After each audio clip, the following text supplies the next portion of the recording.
everybody, my name's Steve Clarkson. I'm with Shahade Twal. We are Alabaster coordinators for the Eurasia region, and we're in the 75th anniversary of Alabaster. I'm going to ask Shahade a few questions. So, Shahade, good to see you. Love working with you. I've got some questions for you, if that's okay, about Alabaster. In our introduction, can you just tell me how Alabaster has influenced you or had an impact on you personally? Oh, thank you, Steve. That's a good question.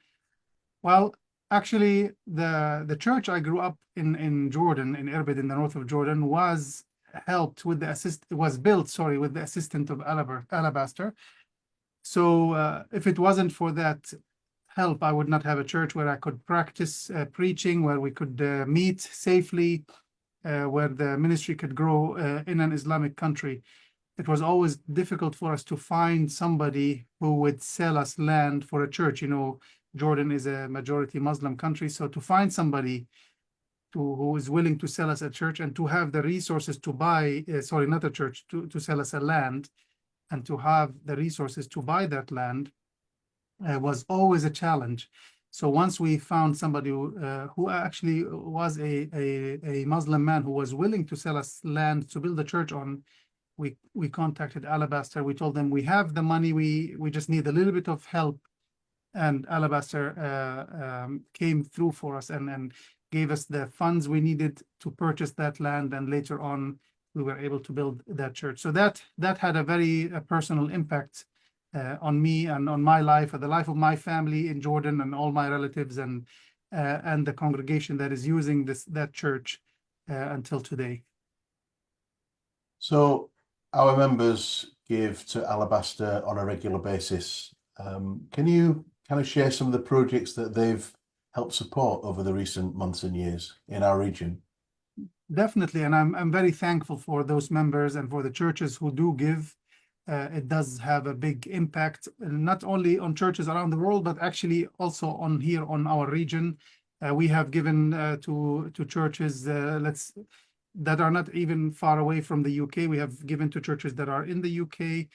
We have given to churches in Portugal, where a church was in a difficult situation. The church was growing. They needed more space, but the building they have is in a protected area where they cannot make any changes to the building.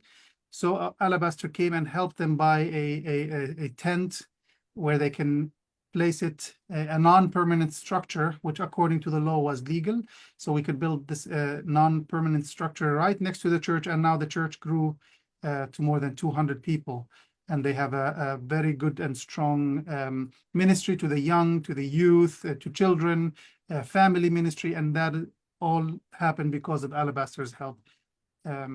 Countries like Jordan, where we actually need land, we need church for people to worship safely. We were able to help buy just recently, within the last few weeks, a land actually in the area of Mount Nebo, which is a biblical site where Moses looked over into the promised land. So very close to that area in Pakistan, we were able to support some of our churches there by building churches there through the help of Alabaster. So these are some examples from our region. I can go on, but I know we have time restrictions. That's okay.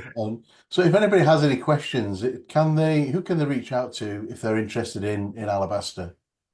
Well, definitely they can reach out to me or to you and ask, and we can guide them through a very simple process of filling out an application to receive some support from Alabaster. They could reach out and explain their project to their local DS and all the FSC, and they will also, again, they will direct them to either to you or to myself. And you and I have been working together on looking at these applications and trying our best to process them as fast as possible, so that we are not putting a hindrance, but actually we are helping to resource our church on the region here.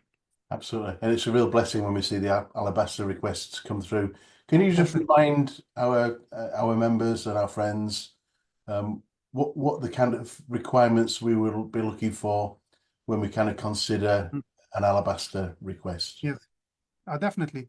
Well, I think for you and I, the best or the main thing is that we look at is this like local ownership? And I don't mean like actually owning the property, but actually the church looking at this ministry and saying, this is our ministry, and this is something we are investing in, like having stakeholders in that ministry. It's not somebody coming from outside to do in our community. No, this is our own ministry to our community.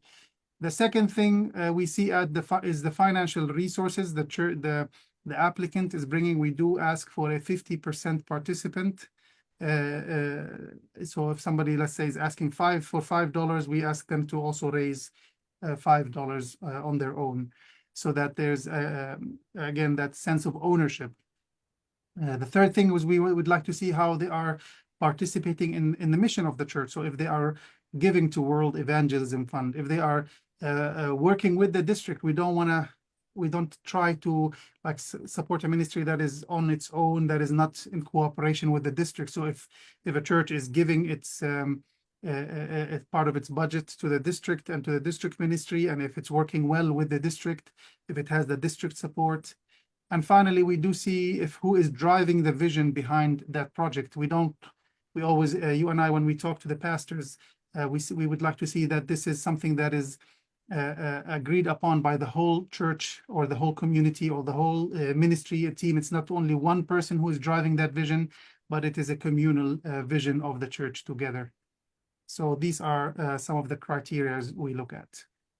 Amen. So, Shahade, thank you for your time this afternoon. It's been pleasure. really good to talk, and thank you for your continued giving to Alabaster. It is a real blessing to give, and every penny, every pound makes a huge difference to the mission of the church.